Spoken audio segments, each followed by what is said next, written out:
حضرت ایوب علی نبینا علیہ الصلوۃ والسلام اللہ کے پیغمبر، اللہ نے بیٹے بھی دیے، کھیت بھی دیے، بہت زیادہ جانور بھی دیے، بڑی دولت، بڑا کچھ۔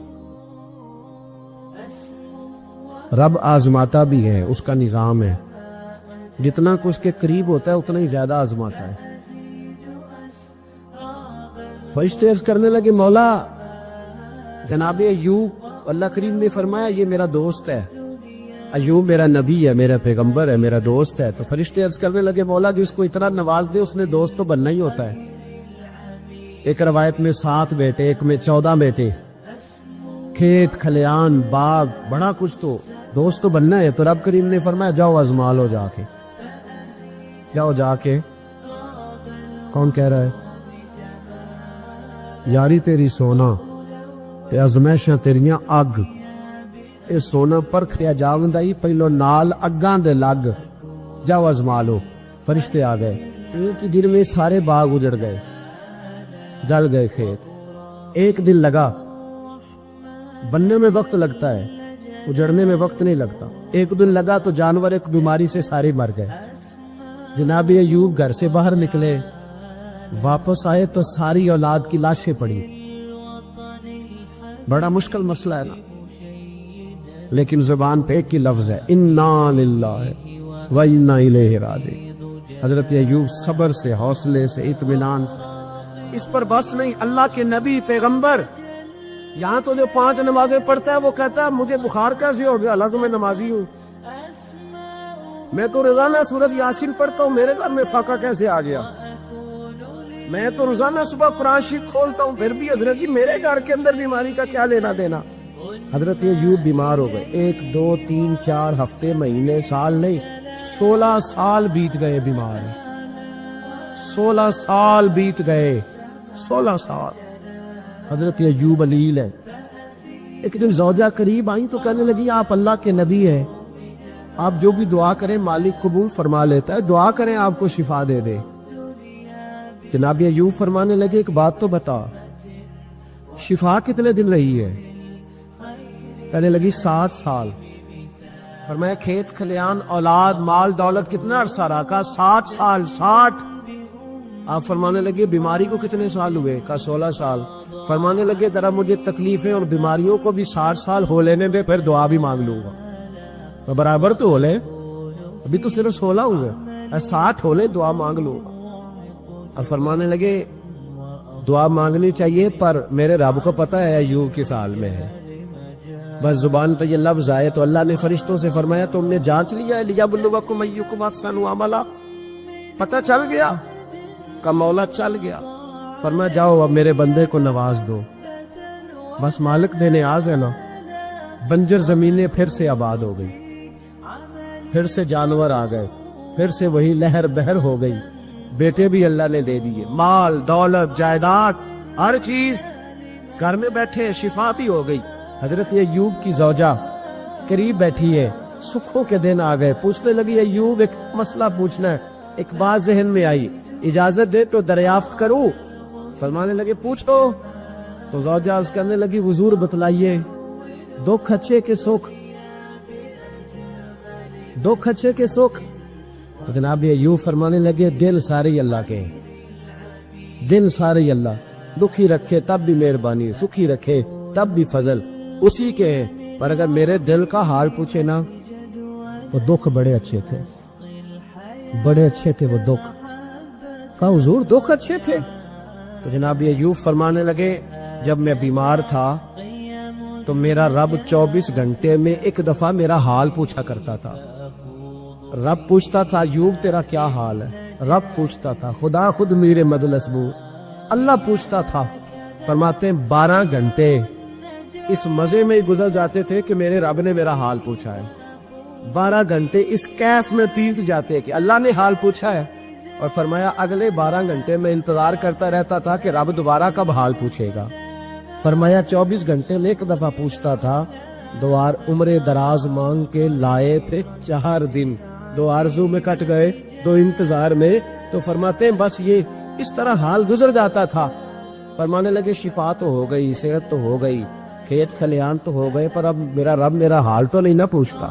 حضرت یونس علی نبینا علیہ الصلوۃ والسلام نے ایک دن حضرت جبریل امین ملنے آئے تو جناب یونس علیہ السلام کہنے لگے اے جبریل، اللہ کے نیک بندوں میں جو اللہ کو اس وقت سب سے زیادہ پسند ہے نبیوں کے بعد، جو کرنا بات کا، جو سب سے زیادہ اللہ کو پسند ہے نبیوں کے بعد ولیوں میں، اور سب سے زیادہ اللہ جس کو اللہ کی بارگاہ میں عبادت گزار لکھا جاتا ہے، میری اس بندے سے ملاقات کرا۔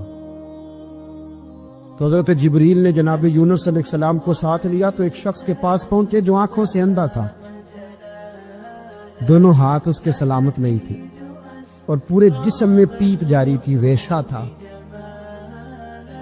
جب جا کے السلام علیکم کہا نا حضرت یونس نے، اس نے وعلیکم السلام کے بعد پہلا لفظ پتہ کیا کہا؟ اس نے کہا یا اللہ تیرا شکر ہے، یا اللہ تیرا، آپ بھی ادا کریں اللہ کا شکر، یا اللہ تیرا شکر ہے۔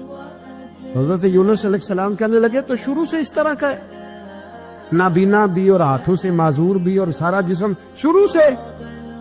تو بڑے ہی خوبصورت لفظ اس بیمار نے کہے، کہنے لگے نہیں حضور میں بالکل ٹھیک ٹھاک تھا، جب تک میرے رب نے چاہا کہ یہ دنیا کو دیکھے تو تب تک اس نے مجھے آنکھیں دی، اور جب اس نے چاہا کہ اب اس کا دیکھنا بہتر نہیں تو اس نے واپس لے لی۔ تو یا اللہ تیرا شکر ہے، اللہ تیرا شکر ہے۔ پھر کہا جب تک اس نے چاہا کہ میرے ہاتھ رہے تب تک رہے، جب اس نے چاہا کہ میرے لیے بہتر نہیں تو اس نے لے لیے، تو یا اللہ تیرا شکر ہے۔ جب تک اس نے چاہا کہ میرا جسم صحیح و سلامت رہے تو رہا، اور جب اس نے چاہا کہ میرے لیے بہتر نہیں تو مجھے بیمار کر دیا، تو یا اللہ تیرا شکر ہے۔ تو حضرت یونس علیہ السلام کہنے لگے جبریل واقعہ یہ اللہ کا سب سے زیادہ شکر گزار بندہ ہے، سب سے زیادہ عبادت گزار بندہ ہے، سب سے زیادہ۔ حضرت شعیب علی نبینا علیہ الصلوۃ والسلام اتنا روئے کہ بینائی چلی گئی۔ صاحب رسالہ قشیریہ نے لکھا ہے آنکھوں کی روشنی ظاہری طور پر چلی گئی، اللہ نے پھر آنکھیں عطا کی۔ حضرت شعیب علیہ السلام پھر روئے، آنکھوں کی بینائی چلی گئی، اللہ نے پھر عطا کی۔ پھر روئے کہ آنکھوں کی بینائی چلی گئی، رب کریم نے پھر عطا کی۔ پھر ایک دن پوچھا مالک نے، کریم ہے نا جب چاہے پوچھے، بے نیاز ہے نا جب چاہے نہ پوچھے۔ اب پوچھا تیسری دفعہ، کہا اے شعیب اگر تو روتے ہو جنت کے لیے تو جنت آج سے ہی تمہارے نام کی، اور اگر روتے ہو دوزخ سے ڈر کے تو تمہیں آج سے آزاد کیا۔ سارا کچھ جانتا ہے رب، پر پوچھتا ہے بتاؤ نہ روتے کیوں ہو؟ خدا بندے سے خود پوچھے روتے کیوں ہو، بتاؤ نا۔ حضرت شعیب پھر رو پڑے، کہنے لگے مالک نہ جنت کی تڑپ نہ دوزخ کا خوف، میں تو تیری ملاقات کے شوق میں روتا ہوں۔ کبھی ملنا، کبھی وہ زیارت کی جو تڑپ ہے، اقبال کہنے لگے کبھی اے حقیقت منتظر نظر آنا لباس مجاز میں، لاکھوں سجدے تڑپ رہے ہیں میری جبین نیاز میں۔ یہ جو رب کے بندے روتے ہیں تو لوگ سمجھتے ہیں شاید دنیا کے لیے رو رہے ہیں۔ یہ رب کے بندوں کی آنکھوں میں آنسو آتے ہیں تو لوگوں کا خیال ہوتا ہے ہو سکتا ہے کوئی بچہ نوکری نہ لگتا ہو تو روتے ہیں، ہو سکتا ہے گھر میں کوئی آزمائش آ گئی ہو تو روتے ہیں، ممکن ہے کسی جگہ کسی چیز کی طلب نے بے چین کر دیا تو وہ طلب آنکھوں سے گر گئی۔ لیکن نہیں، اے تن میرا کنگھی ہووے تے میں زلف سجر دی باواں، تے پوش میرے دی جتی بن جائے تے میں یار دی قدمی آواں، مارو مارو مینو مار پکاؤ کوئی عذر نہ پیش لے آواں، تے جے سونا ہی میرے دکھ وچ راضی، جے سونا ہی میرے دکھ وچ راضی، جے سونا ہی میرے دکھ وچ راضی، تے میں سکھ نو چلے ڈاواں، مانا کی نے وصال میں راضی ہے تو بس ٹھیک ہو گیا، ٹھیک ہو گیا۔ وصل اچھا ہے نہ فراق اچھا ہے، بس جس حال میں محبوب رکھے وہی حال اچھا ہے، بس جس حال میں انہوں نے رکھا بات ٹھیک ہو گئی۔ اس میں اب انسان شکوا کرتے پھرے یہ جس طرح ہے وہ کس طرح اپنے آپ کو مطمئن رکھا ہے۔ مشکل کے بعد جو آسانیات، حضرت لقمان حکیم، ان کے نام پر قرآن مجید کی پوری سورت ہے۔ حضرت لقمان حکیم علیہ رحمہ آپ اپنے بیٹے کو نصیحت کر رہے تھے، کہنے لگے بیٹا کو مشکل آئے تو گھبرانا نہیں، کوئی مشکل آئے تو آخر بیٹوں کو سمجھ آ جائے کہ مشکل آئے تو سمجھ آ رہی ہے بات کی؟ مشکل آئے تو، اور کیا خوبصورت جملے، بیٹے کو بٹھا کے کہتے ہیں بیٹا چھوٹی مشکل آئے گی تو اللہ بڑی مشکلات آسان کر دے گا. سمجھو چھوٹی مشکلات آئیں تو اللہ نے بڑی مشکلیں اس نے آسان کر دی. اور آپ کو بتاؤں اصل انسان ہوتا ہی وہ ہے جو مشکلوں میں جینے کا ڈب سیکھ جاتا ہے، وہ بن جاتا ہے جو کرب کے حالات میں جینے کا سلیقہ سیکھے. اپنے بچوں کو یہ سمجھانا ہے. حضرت لقمان بیٹے مشکل آئے تو گھبرانا نہیں، بڑی کو ٹال دیتی ہے، وہ نیکی کا اور آسانی کا پیش خیمہ ہوتی ہے. اللہ اس کے بعد آسانی سے پیار ہے. کچھ دنوں کے بعد کہنے لگے آؤ فلاں اللہ کے نبی کی ملاقات کو چلو، فلاں نبی علیہ السلام سے ملنے چلتے ہیں. اس زمانے میں جو نبی تھے ان سے ملنے چلے گئے. بیٹے کو پات کی آگ دی، گھوڑے پہ بیٹھے. امام ابن جوزی نے اس کو لکھا ہے. گھوڑے پہ بیٹھے تھے دونوں کے پاس گھوڑے تھے. اب رستہ بہت زیادہ تھا، کھانا ساتھ لے لیا، پانی ساتھ لے لیا، رستہ لمبا تھا، صحرا کا علاقہ تھا. جب جانے لگے تو اتنی سخت گرمی ہوئی کہ گھوڑے بھی بے ہوش ہونے لگے. اچانک ایسی گرم لو چلی کہ گھوڑے بھی. اب دونوں باپ بیٹا جو تھے وہ بڑی جوش میں تھے کہ جانا ہی جانا ہے. گھوڑے سے اتر کر کے پیدل چلنے لگے. اب پیدل چلتے چلتے ذرا آگے گئے تو گرمی میں جتنا بندہ پیدل چلتا ہے اتنا پیاس بھی زیادہ لگتی ہے. تو پانی پیتے رہے، کھانا کھاتے رہے، کھانا پانی بھی ختم ہو گیا. تھوڑا آگے چلے نا، اس قدر تکلیف بڑی کہ حضرت جناب لقمان کے بیٹے کے پیر کے اندر ایک ہڈی پیوست ہو گئی. اتنی بڑی ہڈی تھی وہ اندر ہی جلی گئی، پیر خون کے فوارے گرنے لگے. بیٹا بھی ہوش. حضرت لقمان اس کے سرانے بیٹھے تو بیٹا تھا نا، آنکھوں میں آنسو آ گئے. بیٹے نے آنکھ کھولی تو کہنے لگا ابا جی آپ تو صبر کرنے والے ہیں، آپ رو رہے ہیں. پر میں بیٹے میں کیا کروں، میرے سینے میں جو دل ہے وہ ایک باپ کا دل. تو پاپ جو ہوا تیری دکھ پر رونا ہے. بڑی مشکل سے دانت کے ساتھ ہڈی نکالی. ہڈی نکلی تو خون بھی چلا. صاحب زیادہ کہنے لگا حضور آپ نے تو کہا تھا ہر مشکل کے بعد آسانی ہوتی ہے، اور چھوٹی مشکل دے کے اللہ بڑی سے بچا لیتا ہے، تو ہم تو اچھے کام چلے تھی. مشکل پہ مشکل یہ کیا ہے؟ حضرت لقمان کہنے لگے بیٹا نہ تو آپ کی حکمتوں کو جانتا ہے نہ پوری طرح میں جانتا ہوں، لیکن جو میں نے کہا تھا وہ بات سچی ہے. فَإِنَّ مَعَ الْعُسْرِ يُسْرًا إِنَّ مَعَ الْعُسْرِ يُسْرًا. اللہ ہر مشکل کے بعد آسانی عطا فرمائے گا. اور فرمایا میرا ایمان ہے کہ ضرور عطا فرمائے گا. یہ بات کہہ رہے تھے کہ سامنے سے دھواں اٹھا، اتنا سخت دھواں اٹھا کہ آپ نے سوچا شاید وہاں بادی آواز جاتے. وہاں چلنے لگے تو پیچھے سے کسی نے آواز دی ٹھہر جاؤ، رک. بھائی رک گئے. تھوڑی دیر گزری تو کہا رک جاؤ. جب رکے تو ایک بولنے والا بولا، کہنے لگا تمہارے لیے تھوڑی دیر کے بعد جانوروں کا بندوبست کر دیا جائے گا، کھانے کا بھی بندوبست ہو جائے گا، بچے کا پیر بھی صحیح ہو جائے گا، چلے جانا لیکن ذرا ٹھہرو. حضرت لقمان کہنے لگے بولنے والے تو کون ہے؟ تو کہنے لگے میں اللہ کا فرشتہ ہوں. میں اللہ کا فرشتہ ہوں. کہا اللہ کے فرشتے اور یہ سارا کچھ کیا ہے؟ تو فرشتہ کہنے لگا اصل بات یہ ہے کہ صاحب نے بستی پر مجھے عذاب نازل کرنے کا حکم ملا تھا. آپ بڑی تیزی سے آ رہے تھے. میں نے رب سے دعا کی کہ اللہ اس باپ بیٹے کی غلطی کوئی نہیں، مہربانی فرما. رب نے پہلے آپ کو صحرا میں الجھایا، پھر میری دعا کی برکت سے آپ کے گھوڑے ٹھہر گئے، پھر میری دعا کی برکت سے آپ کا پانی ختم ہوا، پھر میری دعا کی برکت سے آپ کے بیٹے کو زخم آیا، پھر میری دعا کی برکت سے سامنے سے دھواں اٹھا. فرمایا یہ جو تمہیں مشکل پہ مشکل آ رہی تھی، یہ تو میرا رب تمہیں عذاب سے بچانا چاہ رہا تھا. یہ جو تمہیں مشکل پر مشکل آ رہی تھی تو میرا مالک تمہیں عذاب سے بچا رہا، تم سمجھ نہیں رہے تھے. حضرت لقمان نے بیٹے کی طرف دیکھا تو بیٹے کہنے لگے ابا جی بات بالکل سچی ہے، افضل الذکر لا علم. اور پھر پڑھنے لگے حسبنا اللہ و نعم الوکیل نعم المولا و نعم النصیر. یہ ورد ہونے لگے. بھائی جب تجھے مشکل آتی ہے، آزمائش آتی، تو اس وقت سمجھتا ہے پتہ نہیں میرے ساتھ کیا بننے لگا ہے. اللہ تبارک و تعالیٰ چھوٹی مشکل دے کے تجھے بڑی سے محفوظ رکھتا ہے. حضرت موسیٰ علیہ السلام فرعون کے دربار میں کھڑے، چاروں جانب دشمن ہے.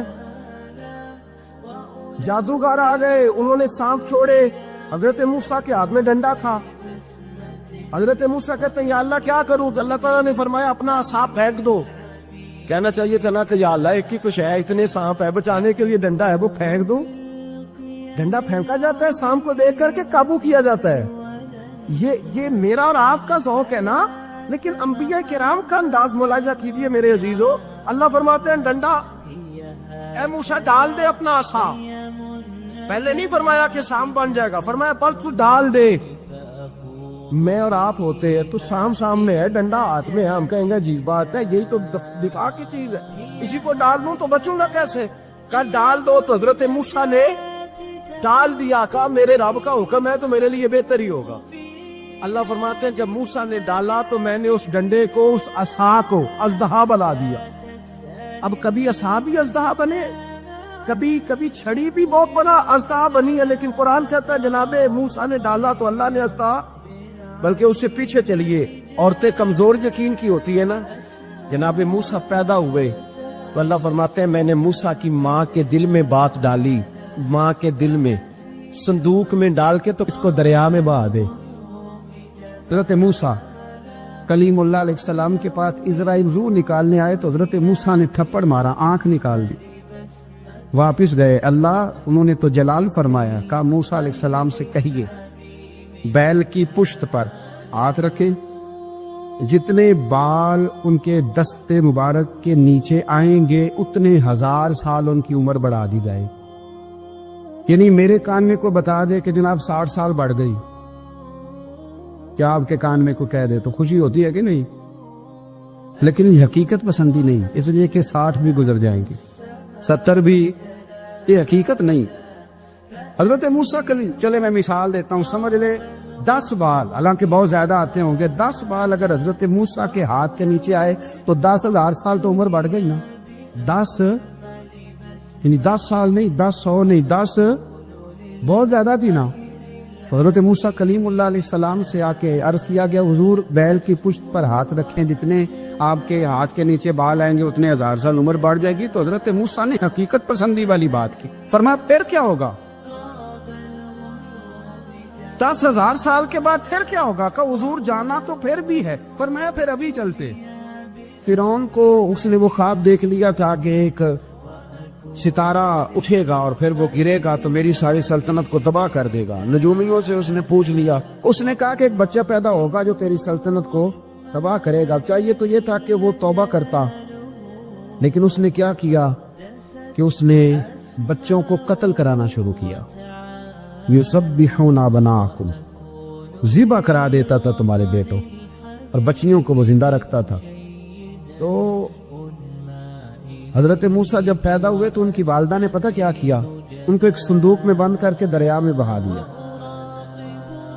اب دریا میں بہتے جا رہے ہیں تو ماں کی تو پریشان بھی ہو گئی، ان کی ہمشیرہ کو کہنے لگی ذرا دھیان رکھنا کدھر جاتے ہیں۔ حضرت موسیٰ علیہ السلام دریا میں بہتے بہتے نا، فرعون نے نا دریا کے کنارے مکان بنایا ہوا تھا۔ آپ کو پتہ ہے بادشاہوں کا ذوق ہوتا ہے، آج کل ہمارے جو حکمران ہیں انہوں نے اس کا نام فارم ہاؤس رکھا ہوا ہے، میرا فارم ہاؤس، اور پرانے زمانے میں لوگ ڈیرا کہتے تھے۔ تو اس نے بھی اس طرح کا فارم ہاؤس بنایا ہوا تھا۔ وہاں پہ حضرت موسیٰ علیہ السلام تیرتے ہوئے تابوت کے اندر، صندوق کے اندر جا رہے ہیں۔ فرعون اور ان کی بیوی حضرت آسیہ بے اولاد تھی، بڑی تڑپ تھی بیٹے کی، وہ بھی وہاں کھڑی تھی۔ صندوق تیرتا ہوا آیا تو فرعون نے کہا کہ جاؤ پکڑ کے لاؤ دیکھو کیا ہے۔ جب وہ لے کے آئے نا تو آپ کی ہمشیرہ جو نگرانی کر رہی تھی پریشان ہو گئی کہ یہ تو اس کے ہاتھ لگ گئے، یہ تو اب مار ڈالے گا۔ لیکن جب خوبصورت اور چمکتا ہوا بچہ دیکھا تو بی بی آسیہ کہنے لگی یہ بنی اسرائیل کا ہے ہی نہیں، یہ تو پتہ نہیں کہاں سے بہتا ہوا یہاں آ گیا ہے، تو ایسے ہی چھوڑ، یہ پتہ نہیں کہاں سے، رکھ نہ لیں، رکھ نہ لیں۔ تو حضرت موسیٰ علیہ السلام وہ کہنے لگا نہیں انہی کے ہیں، موسیٰ علیہ السلام اسی کے ہیں۔ تو آسیہ کہنے لگی تیرے تو سر پہ نا بس بھوت ہی سوار ہو گیا، ہر وقت وہی لوگ تجھے یاد رہتے، یہ پتہ نہیں کہاں سے بہ کے آئے۔ اب رکھ لیا، مان گیا فرعون، آپ فرعون کے گھر میں جو اس لیے بچے مروا رہا تھا کہ میری سلطنت حضرت موسیٰ پیدا نہ ہو جائے، تو اسی کے گھر میں پرورش پانے لگے، اسی کے گھر میں۔ اب عورتیں منگائیں گئی دودھ پلانے کے لیے، تو حضرت موسیٰ علیہ السلام کسی بی بی کا دودھ نہیں پیتے، تو آپ کی ہمشیرہ نہ وہی دائیں بائیں گھومتی رہتی۔ تو کہنے لگی جناب آسیہ سے کہ میں ایک بی بی کو جانتی ہوں، بڑی صاف ستھری ہے، مجھے امید ہے یہ بچہ اس کا دودھ پیے گا۔ تو فرعون کہنے لگا دوڑ کے لا، تو اپنی والدہ کو لے کے آئی، تو حضرت موسیٰ نے فوراً دودھ پینا شروع کر دیا۔ فرعون کو پھر تھوڑا شک ہوا، ایک روایت یوں بھی لکھی ہے بعض لوگوں نے کہ فرعون ایک دن اٹھایا ہوا تھا حضرت موسیٰ کی ابھی تھوڑی سی عمر تھی، تو آپ نے اس کی داڑھی پکڑ کے تو ایک گھونسا دے مارا. جلالی تو شروع سے ہے نا، تو کہنے لگا آسیہ تو مان نہ مان یہ بچہ وہی ہے. تو حضرت بی بی آسیہ کہنے لگی کہ تجھے غلط فہمی ہے، یہ وہ نہیں ہے. اس نے کہا دیکھو نا، یہ تو اٹھاتی ہے تو پیار کرتا ہے، اور میرے جب قریب آتا ہے تو اس کے لب و لہجے میں تلخی محسوس کرتا ہوں. اس نے کہا بچوں کو کیا پتا. خیر، ایک طرف اس نے کھانے پینے کی چیزیں رکھ دی، ایک طرف انگارے رکھ دیے. وہ بھی حضرت آسیہ کہتی ہیں کہ تجھے سمجھ آئے بچے بچے ہوتے. حضرت موسیٰ بچے تو تھے، پر تھے تو اللہ کے نبی نا، اللہ کے نبی تھے. جب اس نے کہا نا یہ بچے ہیں، تو حضرت موسیٰ علیہ السلام بجائے انگاروں کی طرف جانے کے، نبی تھے، وہ سیدھے کھانے پینے والی چیزوں کی طرف بڑھنے لگے. فرعون کہنے لگا آپ بتا. اللہ تعالیٰ نے حضرت جبریل کو بھیجا. انہوں نے کہا ادھر نہیں جانا، آپ ادھر جائیے. تو آپ آگ کی طرف گئے اور ایک کوئلہ اٹھا کے زبان پہ رکھ لیا. واسی کہنے لگی سمجھ آئی، بچے کو کیا پتا کدھر جانا ہے کدھر نہیں جانا. اگر وہ اتنا ہی خیال ہوتا، وہی بچہ ہوتا تو آگ. اور بعد مفسرین نے لکھا ہے یہ جو حضرت موسیٰ دعا مانگتے تھے نا، رب اشرح لی صدری ویسر لی امری، یہ وہ آگ کا انگارہ جب کوئلہ منہ میں رکھا تھا نا، تو اس کی وجہ سے زبان میں کچھ لکنت آ گئی. تو آپ دعا کرتے تھے کہ یا اللہ میری زبان کی وہ بند گرا کھول دے تاکہ میں کھل کے فرعون کے سامنے بات کر سکوں. وہیں حضرت موسیٰ پلنے لگے، وہیں پلے، وہیں جوان ہوئے، وہیں اللہ نے ساری دولتیں دی. بہن بھی ملی، ماں بھی ملی، اور سارے عزیزوں کا پیار بھی ملا. اسی گھر کے اندر اللہ نے پرورش کر کے فرعون کے ظلم سے بنی اسرائیل کو نجات عطا فرمائی کہ موسیٰ بھی فرعون کے گھر میں پلنے لگے. اور جب جوان ہو گئے تو فرعون کے ہاں جو ظلم ہوتا تھا حضرت موسیٰ اس پر بول پڑتے تھے، جلال فرماتے.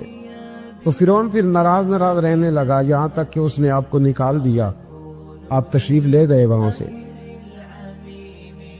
تو حضرت موسیٰ ایک دن شام کے وقت دوبارہ آئے بستی میں، لوگ سوئے ہوئے تھے.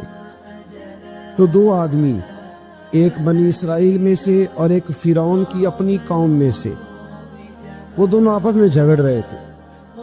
لیکن وہ جو حضرت موسیٰ کی بنی اسرائیل کی قوم کا شخص تھا، اس پر وہ قبطی، وہ جو فرعون کے قریبی لوگوں میں سے تھا، وہ ظلم کر رہا تھا اور بوجھ اٹھانے کی بات کر رہا تھا. اب اس نے حضرت موسیٰ کو پکارا کہ یہ دیکھے میرے ساتھ کس طرح کی بات کر رہا ہے. تو حضرت موسیٰ کا ارادہ بھی نہیں تھا، آپ نے بس اس کو سمجھایا. پر کچھ لوگوں کو سمجھ، تو حضرت موسیٰ نے پھر ایک مکہ مارا، ایک گھونسا مارا، صرف ایک ہی. یہ کئی تگڑے اور دلیر اس طرح کے بھی ہوتے ہیں کہ گھونسا ایک بھی برداشت نہیں کرتے. وہ ایک مارا، آدمی دھڑام سے زمین پہ گرا اور ماری گیا. حضرت موسیٰ کا ارادہ نہیں تھا لیکن وہ مر گیا. حضرت موسیٰ علیہ السلام نے اس بات پر اپنے رب سے استغفار بھی فرمائی. قرآن کہتا ہے کہ انہوں نے معافی چاہی کہ اللہ میرا ارادہ نہیں تھا. بہرحال اگلے دن نا حضرت موسیٰ دوبارہ آئے. وہ سنا کرتے تھے نا ہم کہ بیوقوف دوست سے عقل مند دشمن بہتر ہوتا ہے. وہ کم از کم دشمنی تو عقل مندی سے کرتا ہے نا، لیکن جو بیوقوف دوست ہو بیوقوفی. حضرت موسیٰ دوبارہ آئے تو وہ بنی اسرائیلی اگلے دن کسی اور سے جھگڑا کر رہا تھا.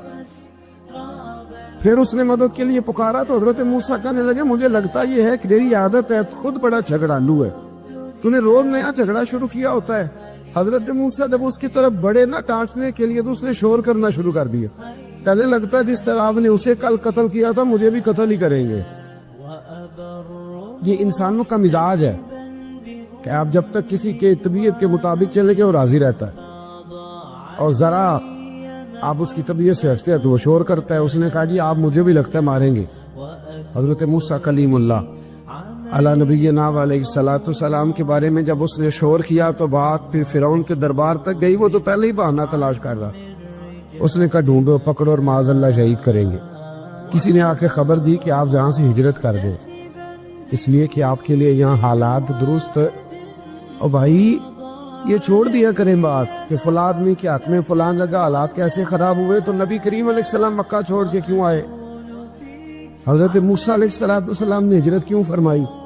یہ ایک ایسی عجیب بحث ہے جس کو لوگ بلا وجہ چھوڑ دے، بلا وجہ چھیڑ دیتے. اور بالخصوص ایک خاتون نے ایک دفعہ مجھے پیغام دیا تو میں بڑی اس کی بات سن کے مجھے عجیب لگا.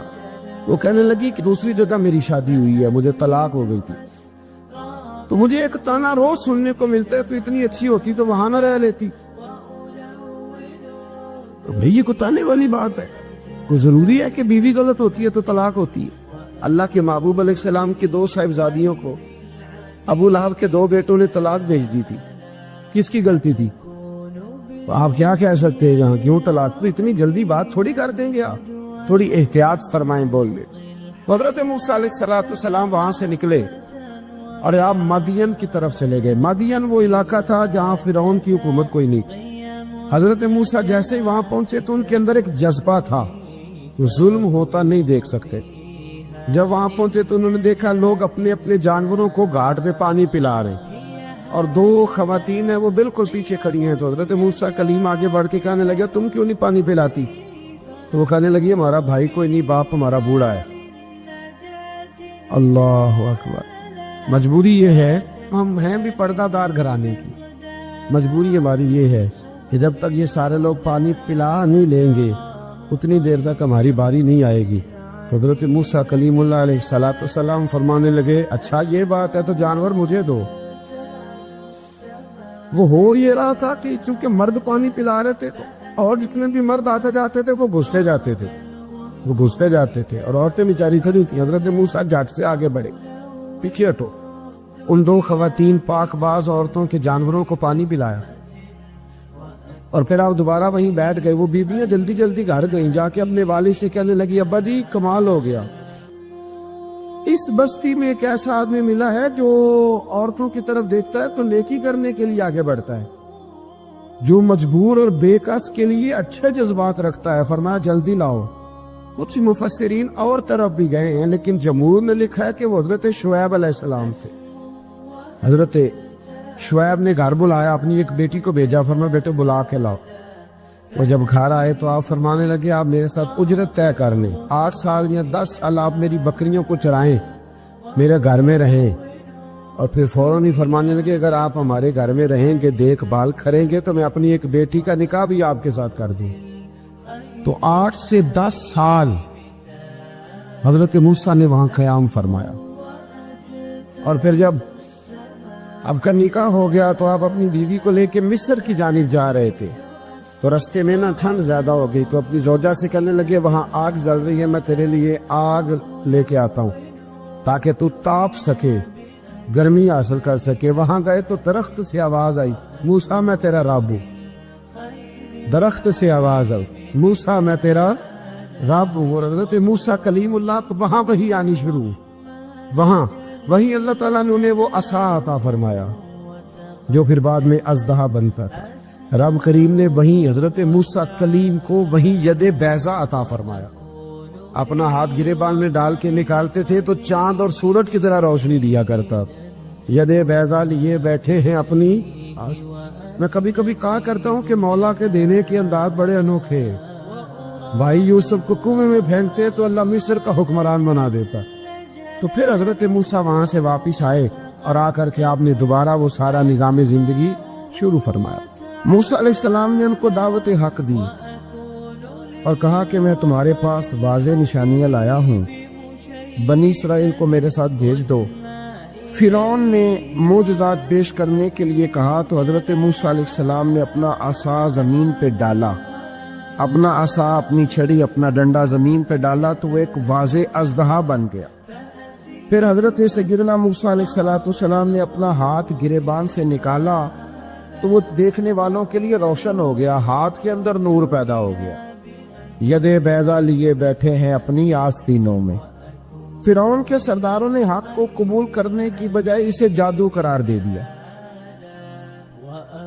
اور کہا کہ یہ تمہیں اپنے ملک سے نکالنا چاہتا ہے. انہوں نے کہا اس معاملے کو ذرا ڈھیل دو اور جادوگروں کو جمع کرو. جادوگر آئے, انہوں نے فرعون سے کہا کہ ہم حضرت موسیٰ کے مقابلے میں جادو تو دکھائیں گے معاذ اللہ, لیکن اگر ہم غالب آ گئے تو پھر ہمارا انعام کیا ہوگا؟ سودا پہلے طے کر رہے ہیں, کیا انعام ملے گا؟ اس نے کہا کہ اگر تم غالب آ گئے تو میں تمہیں اپنا قریبی بنا لوں گا. بادشاہوں کا قریبی ہونا بھی تو بڑی بات ہے نا, لوگ بڑے پاپڑ بیلتے ہیں قریبی ہونے کے لیے. اور یہ جو قریبی ہوتے ہیں نا، بالخصوص جو بادشاہوں کے قریبی ہوتے ہیں، بادشاہوں کی تباہی کا سبب بھی یہی لوگ ہی بنتے ہیں. یہ ان کو روز خبر دیتے ہیں کہ سب اچھا ہے، سب اچھا ہے. اور دنیا کے زیادہ تر حکمران انہی لوگوں کی وجہ سے تباہ ہوتے ہیں، کیونکہ ان کا خود عوام سے رابطہ نہیں رہتا. اگر وہ خود عوام کے ساتھ ڈائریکٹ رابطہ کریں تو شاید انہیں اچھی اور صاف ستھری چیزیں سمجھنے کو مل جائیں.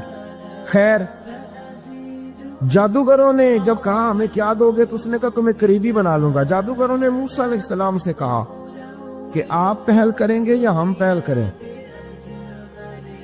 تو موسیٰ علیہ السلام نے کہا تم پہل کرو.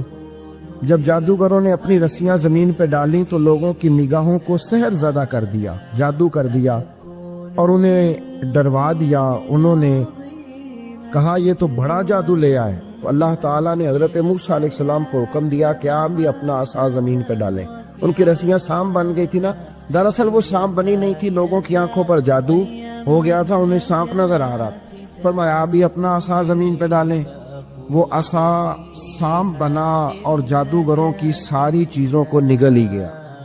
ان کی بہت ساری رسیاں سانپ بنی تھی، ان کا ایک ہی عصا سانپ بنا اور سب کو نگل گیا. اس طرح کے معجزے کی حقانیت اور جادوگروں کا بطلان ثابت ہوا اور فرعونی رسوا ہو گئے. جادوگر سجدے میں گر گئے اور اللہ پر ایمان لے آئے. فرعون نے انہیں دھمکی دی کہ تم میری اجازت کے بغیر ایمان لے آئے ہو، میں تمہارے ہاتھ اور پاؤں مخالف سمت سے کاٹ دوں گا. یعنی الٹا ہاتھ کاٹ دوں گا، سیدھا پیر کاٹ دوں گا. میری بغیر اجازت ایمان لے آئے ہو، اور تمہیں سولی پہ بھی چڑھوا دوں گا. انہوں نے کہا کہ ایمان لانے کی پاداش میں تم ہمیں سزا دینا چاہتے ہو. پھر انہوں نے اللہ تعالیٰ سے صبر اور استقامت کی دعا کی. اس کے بعد فرعون نے بنی اسرائیل کے بیٹوں کو قتل کرنے کی اور بیٹیوں کو زندہ چھوڑنے کا حکم دے دیا. موسیٰ علیہ السلام نے قوم کو صبر کی تلقین کی اور کہا کہ نیک انجام اہل تقوی کے لیے. یہاں ایک لطیف بات ہمارے صوفیاء نے بھی لکھی ہے. صوفیاء کہتے ہیں کہ فرعون نے کلمہ نہیں پڑھا اور جادوگر کلمہ پڑھ گئے. وہ کس طرح کلمہ پڑھ گئے؟ تو کہنے لگے دراصل انہوں نے آتے ہی حضرت موسیٰ کا ادب بڑا کیا تھا. جادوگر حضرت موسیٰ کے مقابلے میں آ کے بھی ان سے کہتے ہیں کہ رسیاں آپ پہلے ڈالیں گے کہ ہم ڈالیں؟ آپ ایسا پہلے رکھیں گے کہ ہم رکھیں؟ تو اتنا سا ادب کیا تو رب کریم نے فرمایا جو نبی کا ادب کرے وہ بے ایمان نہیں رہ سکتا. جو نبی کا ادب کرے وہ بے ایمان نہیں رہ سکتا، اور جو نبی کی بے ادبی کرے وہ ایماندار نہیں رہ سکتا. ختم ہو گئی بات. یہاں ہمارے صوفیاء نے یہ بات لکھی ہے کہ چونکہ انہوں نے آتے ہی کہا تھا کہ آپ پہلے ڈالیں گے یا ہم پہلے ڈالیں، تو حضرت موسیٰ سے انہوں نے پوچھ لیا. نبی کے پوچھے بغیر پہل لکھی تو اللہ نے انہیں ایمان کی دولت عطا کر. اللہ تعالیٰ نے فرعونیوں پر قحط سالی کا عذاب نازل کیا. فرعونیوں کا طریقہ یہ تھا کہ اچھائی کو اپنا کمال گردانتے تھے، کہتے تھے یہ ہماری طرف سے، اور برائی کو معاذ اللہ بدشگونی کے طور پر موسیٰ علیہ السلام کی طرف منسوب کرتے تھے. کہتے تھے معاذ اللہ آپ کی وجہ سے یہ سارا کچھ ہو رہا ہے. ہوتے نا نہیں کہتے ہیں جب سے میں وہاں گیا ہوں تب سے.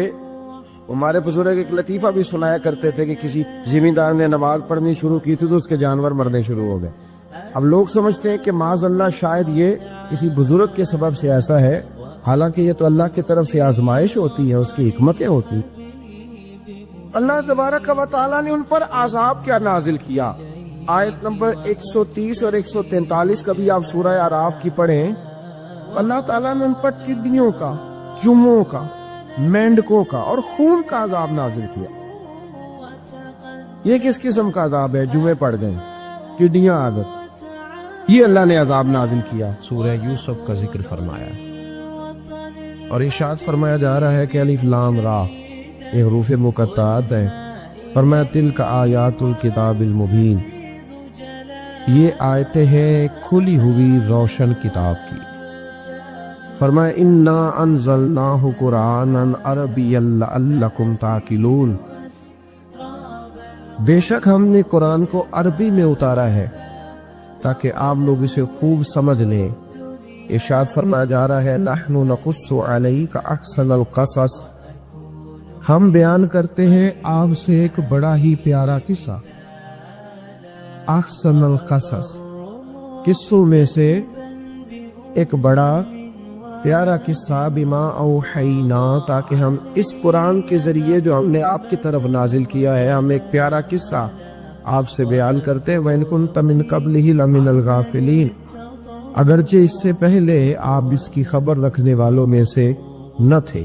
قصہ کیا ہے؟ قصہ یہاں سے شروع ہوتا ہے اِذْ قَالَ يُوسُفُ لِأَبِيهِ، جب کہا حضرت یوسف علیہ السلام نے اپنے باپ سے، کیا کہا یا ابدی، اے میرے باپ، انی رأیت احد عشر کوکبا، بے شک میں نے خواب میں دیکھے ہیں 11 ستارے، والشمس اور سورج، والقمر اور چاند، رأیتہم لی ساجدین، کہ وہ مجھے سجدہ کر رہے تھے۔ یہ خواب دیکھا حضرت ابراہیم علیہ السلام کے بیٹے حضرت اسحاق علیہ السلام، اور حضرت اسحاق علیہ السلام کے صاحبزادے حضرت یعقوب علیہ السلام۔ حضرت یعقوب علیہ السلام نے کئی نکاح فرمائے، اللہ نے آپ کو 12 بیٹے عطا فرمائے۔ 2 بیٹے تھے آپ کے، حضرت یوسف علیہ السلام اور حضرت بنیامین علیہ السلام، جو ایک والدہ سے تھے۔ حضرت یوسف علیہ السلام بڑے حسین و جمیل تھے، بڑے خوبصورت تھے۔ کچھ لوگ ظاہراً خوبصورت ہوتے ہیں تو کچھ کی ساتھ عادتیں بھی بڑی خوبصورت ہوتی، بڑے نفیس، بڑے فرما بردار، بڑی میٹھی ٹھنڈی بات کرنے والے۔ ہوتا یہ ہے کہ جب کہ بچہ پیارا بھی ہو اور عادتیں بھی اچھی ہوں تو ماں باپ کی آنکھوں کا تارا بن جاتا ہے، باقی محنت کرنے کی بجائے شکوہ کرنا شروع کر دیتے۔ تو حضرت یوسف علیہ السلام کے والد حضرت یعقوب علیہ السلام اپنے بیٹے سے بڑا پیار کرتے تھے۔ اور آج اس واقعے میں آپ کو یہ بھی سمجھ آئے گی کہ ساری زندگی لوگوں نے ماں بیٹے کا پیار بیان کیا ہے، یہ وہ واقعہ ہے جس نے باپ بیٹے کا پیار بیان کیا اور انوکھے انداز میں بیان کیا۔ یعنی باپ اور بیٹے کے پیار کا بھی کوئی شخص کسی جگہ تصور کر سکتا، اسے ماپا اور تولا جا سکتا نہیں ہے۔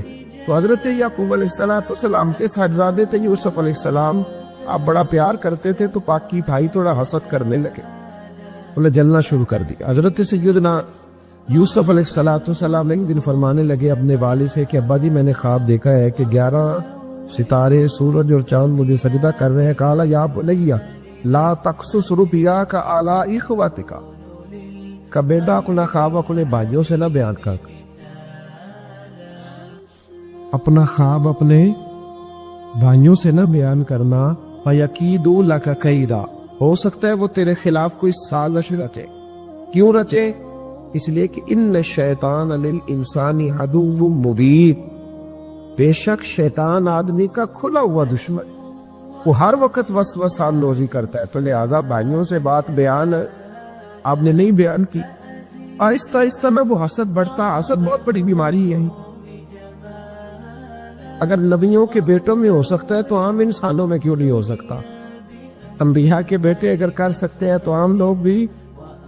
آپ جب کسی شخص کو دیکھیں نا کسی کے بارے میں کچے جملے بول رہا ہے، کمزور بات کر رہا ہے، تو پہلے اچھی طرح ٹٹول لے کہ حق بیان کر رہا ہے یا صرف حسد کے بیچ رہ کے گفتگو کر رہا ہے۔ بہت بڑی بیماری ہے۔ انہوں نے ایک چال بنائی 10 نے مل کے کہ اس طرح کریں کہ ان کو کوئی سخت سزا نہیں، انہیں قتل کر دیتے۔ پھر کہنے لگے مارتے نہیں، کنویں میں پھینک دیتے۔ حضرت یعقوب علیہ السلام کی بارگاہ میں حاضر ہوئے تو حاضر ہو کے عرض کی کہ ہم سیر کرنا چاہتے ہیں تو ہمارا بھائی یوسف بھی تو ہمارا بھائی ہے نا، ہمارے ساتھ بھیجے، وہاں کھیلے گا، کودے گا، کھائے گا، پیے گا۔ حضرت یعقوب علیہ السلام نے فرمایا نہیں، مجھے ڈر لگتا ہے کہ کہیں میرے یوسف کو کوئی تکلیف نہ پہنچے۔ کچھ ایسے ہوتے ہیں جنہیں جدا کرنے کو دل ہی نہیں کرتا کہ وہ جائیں نہ۔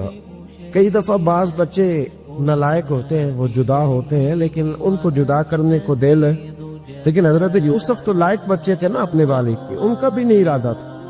بھائی لے گئے اور لے جا کر کے حضرت یوسف علیہ السلام کو پہلے بہت زیادہ مارا، پھر حضرت یوسف علیہ السلام کا کرتا اتار کے ان کے ہاتھ باندھے، پھر بڑے بھائی نے یہودا نے رسی کے ساتھ باندھ کے کنویں میں لٹکا دیا، اور پھر جب درمیان میں پہنچے تو پھر رسی کو کاٹ دیا۔ حضرت یوسف جب گرے پانی میں آواز آئی تو ہنسے۔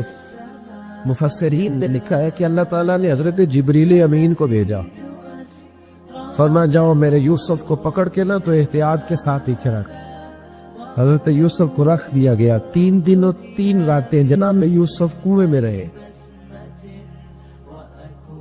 بچانے والا زیادہ بڑا ہے، محفوظ رکھنے والا زیادہ طاقتور ہے۔ 3 دن اور 3 راتیں کنویں میں رہے۔ انہوں نے کیا کیا کہ حضرت یوسف کا کرتا چونکہ اتار لیا تھا، 2 کرتے انہوں نے پہنے ہوئے تھے، بعد مفسرین نے لکھا ہے ایک تو کرتا وہ تھا جنہوں نے استعمال کیا، تو ایک کرتا بطور تعویذ کے حضرت یعقوب نے ان کے گلے میں ڈال دیا بطور برکت کے، تو وہ کرتا بھی ان کے گلے میں تھا۔ ایک کرتے سے انہوں نے باندھ دیا، دوسرا کرتا جو تھا نا اس کو خوند لگا کے نا بکری کا، تو حضرت یعقوب کے پاس آئے اور جب دروازے تک پہنچے تو شور کرنے لگی زور زور۔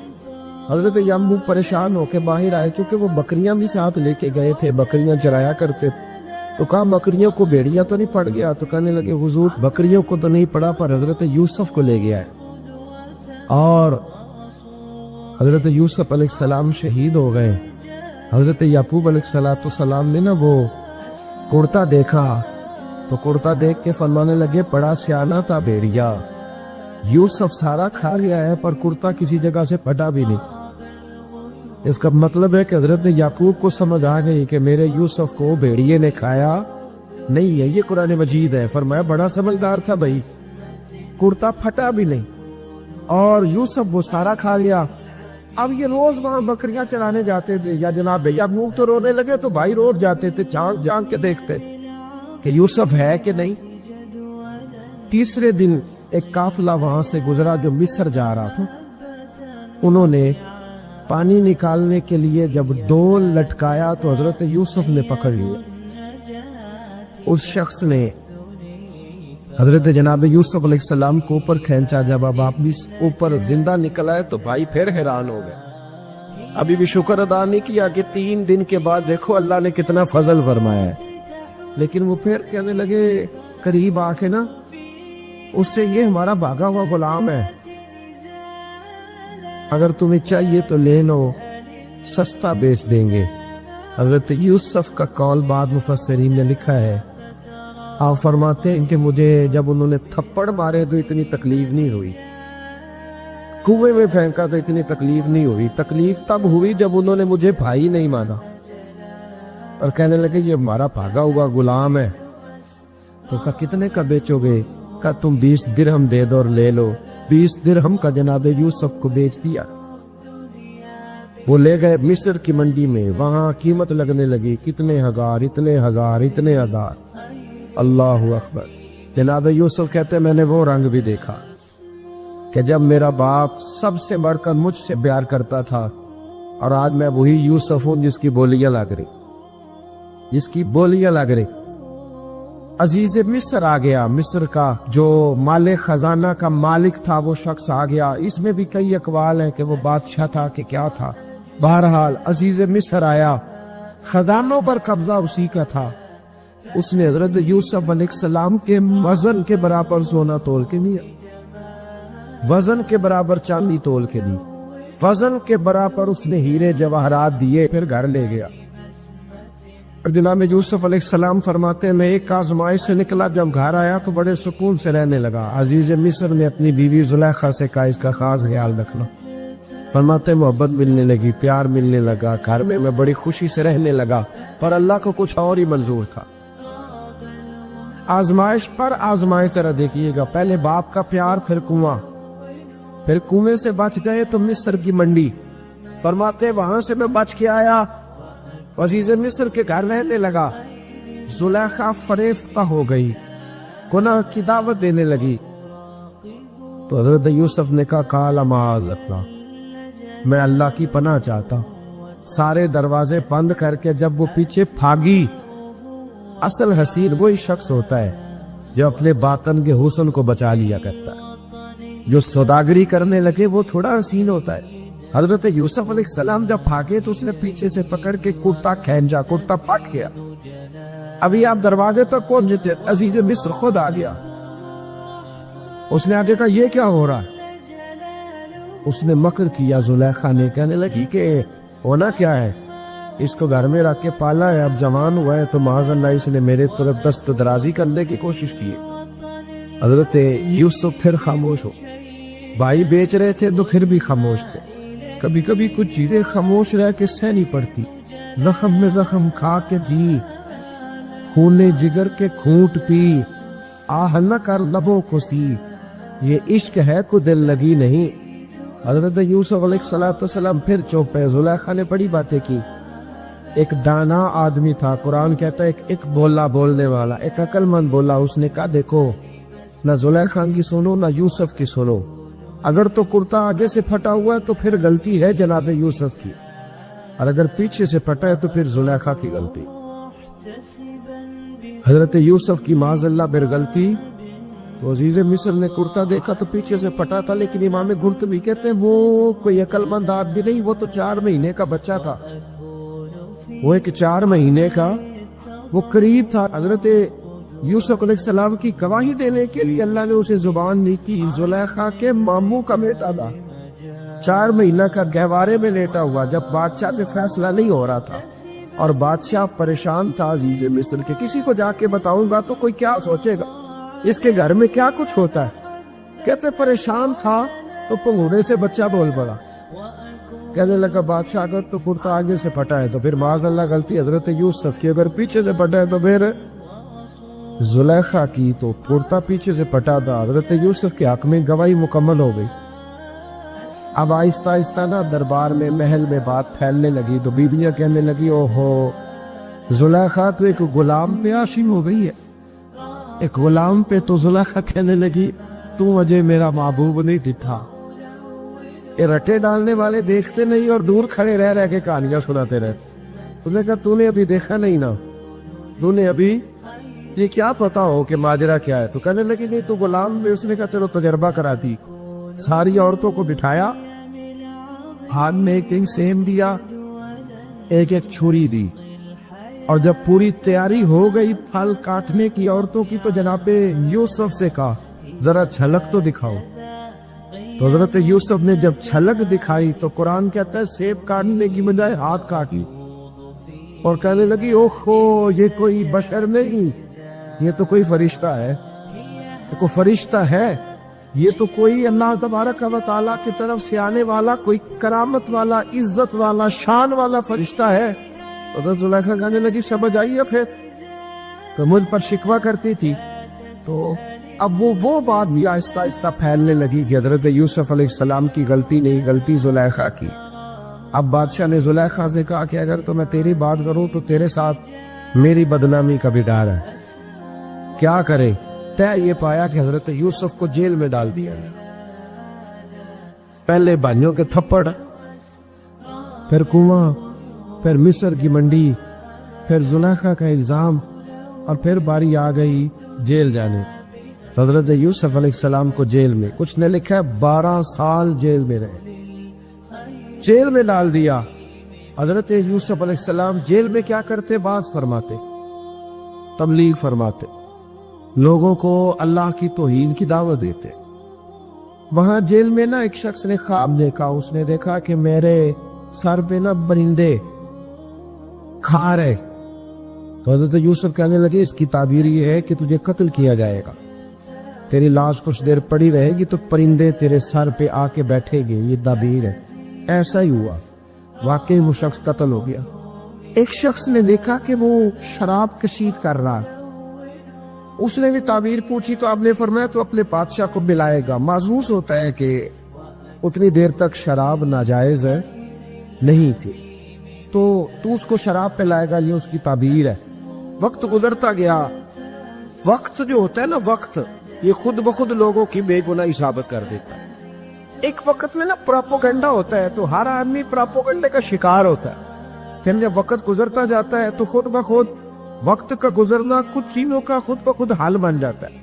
حضرت یوسف علیہ نبینا علیہ الصلوۃ والسلام کو جب 12 سال بیت گئے تو بادشاہ نے عزیز مصر نے خواب دیکھا.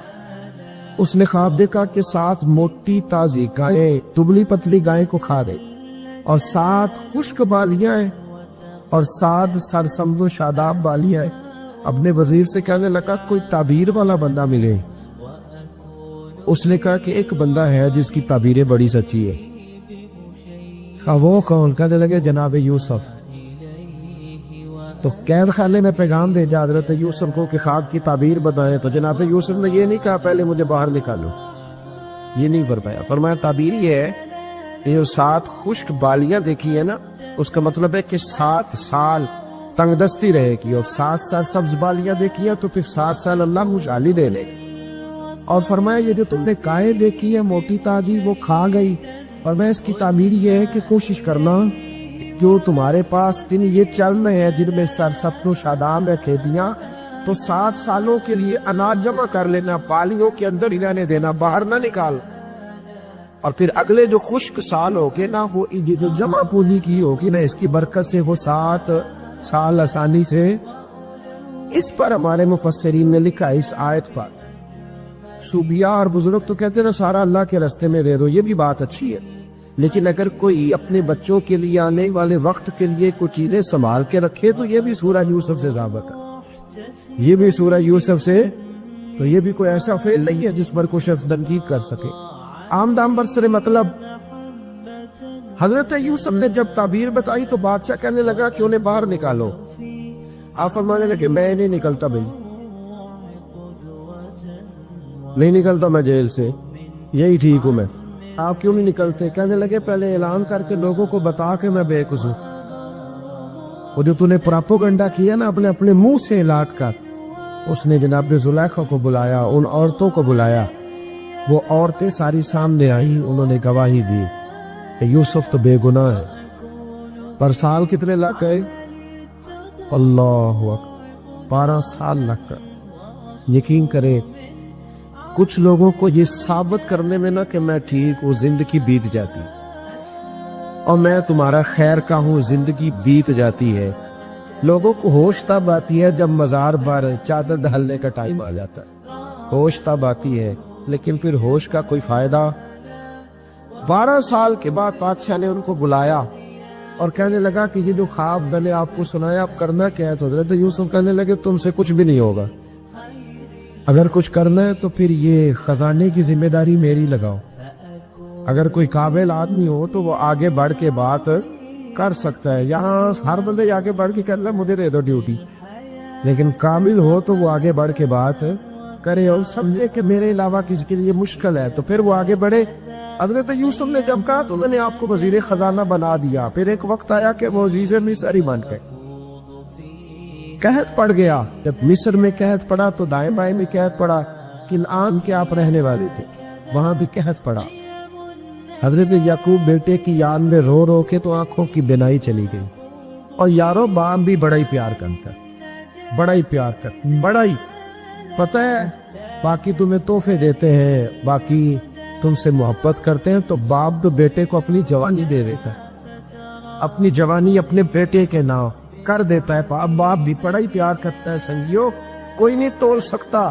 بچے ایسے گھوم رہے ہوتے ہیں نا آپا جی کے سامنے تو ان کا اٹھنا بیٹھنا چلنا ہی بڑا پیارا لگتا ہے، کہاں آنا جانا ہی بڑا پیارا لگتا ہے۔ باپ کا تو قدر روز اونچا ہوتا ہے کہ اللہ نے مجھے لال عطا فرمایا۔ حضرت یعقوب کی آنکھوں کی بینائی چلی گئی رو رو کی۔ بھائی حضرت یوسف کے جب قحط پڑا تو انہیں پتا چلا کہ ایک واحد شہر مصر ہے جہاں کندم سٹاک ہے، کیونکہ حضرت یوسف کو پتا تھا، خواب بادشاہ دیکھ چکا تھا، تو آپ نے مال 7 سالوں کے لیے جمع کر لی۔